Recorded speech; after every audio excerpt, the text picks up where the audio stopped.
ఓం సాయిరామ్. బాబా భక్తులందరికీ కూడా నమస్కారం అండి. అందరూ కూడా సుఖంగా సంతోషంగా ఎప్పుడూ కూడా ఆనందంగా ఉండాలి అని చెప్పి ఆ బాబాగారి తరపున నేను కూడా మనస్ఫూర్తిగా కోరుకుంటున్నాను.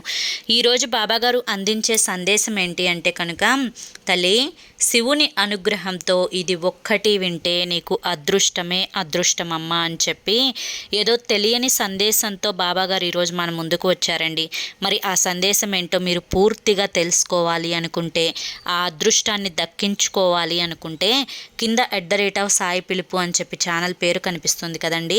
ఆ పేరు కింద ఉన్న ప్లే బటన్ని కానీ టైటిల్ని కానీ క్లిక్ చేస్తే ఈ యొక్క సందేశానికి సంబంధించిన ఫుల్ వీడియో అనేది ఉంటుంది అక్కడ. ఆ వీడియోని ఓపెన్ చేసి అందరూ కూడా చూడండి. ఎందుకంటే బాబాగారు ఏది చెప్పినా కూడా మన మంచి కోసమే చెప్తారు, మన భవిష్యత్తు కోసమే చెప్తారు. కాబట్టి బాబాగారి మీద నమ్మకం ఉన్న ప్రతి ఒక్కరూ ఫుల్ వీడియోని ఓపెన్ చేసి తప్పకుండా చూడండి. జై సాయిరామ్.